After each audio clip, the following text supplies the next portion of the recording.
Okay, so said we were going to take a look at this.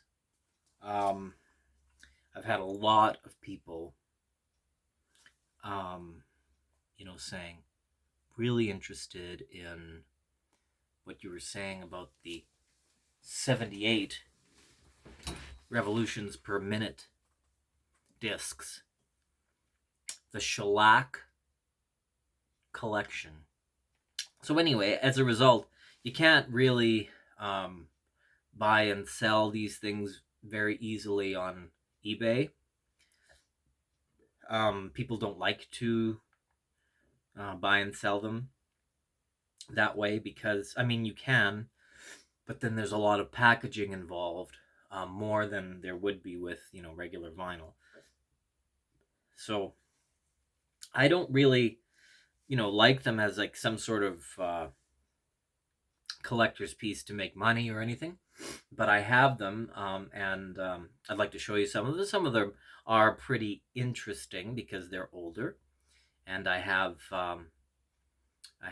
the folder here, which I often take a look at. So this is just one of the portion of them. I have another, maybe I think I have like two bins of them in the other storage area. Um,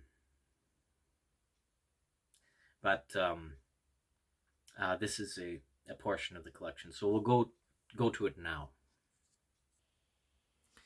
Okay, so this is the folder that I had here.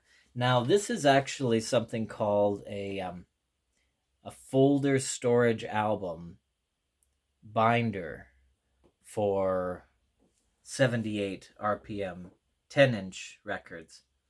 Um, so yeah, if you do a search for record folder or folder storage album for 78s, you'll see this kind of thing. Now this one is actually pretty old. My guess is that this one, based on how weathered it is, and based on the fact that I know who I got it from, um, the home that this originally came from, these individuals were quite old, and I would say for sure we're looking at, this is probably over 50 years old, this folder. I don't think I'd get any money for it because it's in poor condition or whatever, but it does have some interesting things. Like, for example, this is an RCA Victor um, branded folder. And as you see, it belonged to someone named Mrs. Garwick. I don't know. I don't know anybody by that name, so I think they must have bought this off of them. And then, as you see, there's options for listing the number of records and for the title and the artist. So the individuals that had this did not bother to write any of that in there, and they just sort of willy-nilly kept everything in there like that.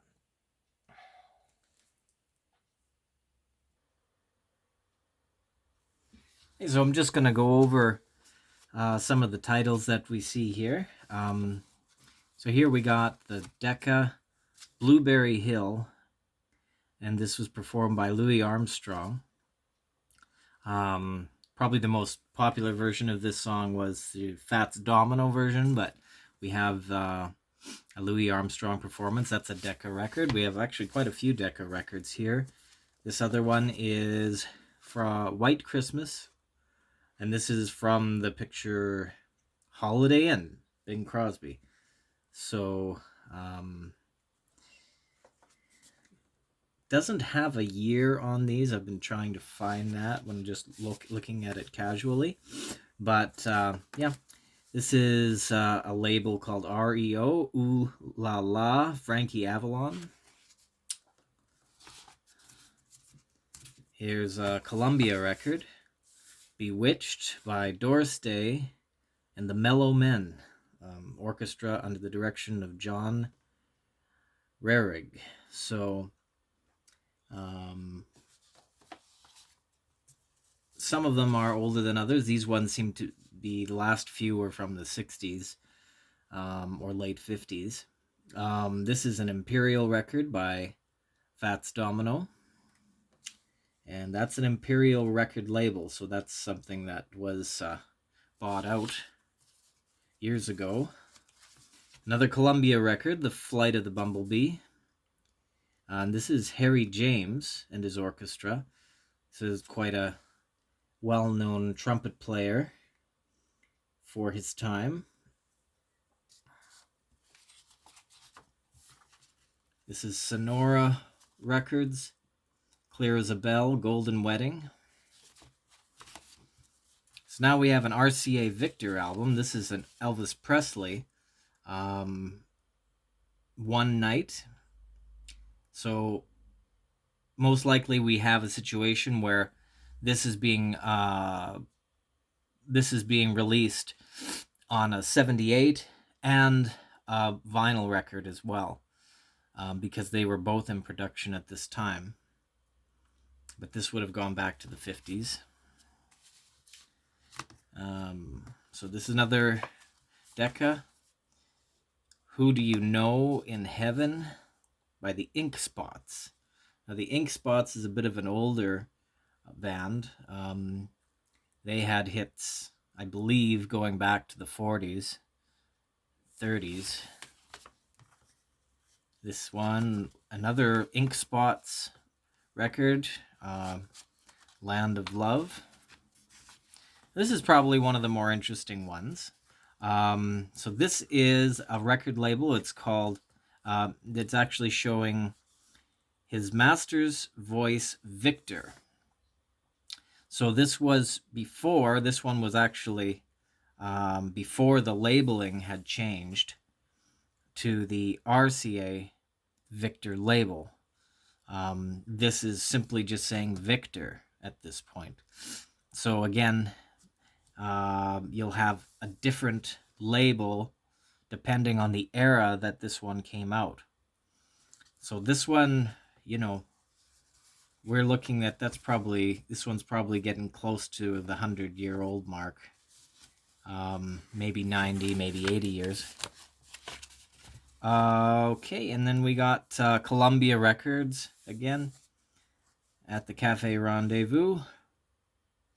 And this is featuring vocals by Doris Day. So Doris Day was a very famous singer, movie star. She's actually in a couple of pretty good movies. So yeah, those are just a few of the a few of the vinyl records that I have here. Sorry, I should say the 78 records. And also showing you this interesting folder that I had. That's all I had for you today. And other than that, you have a great Halloween.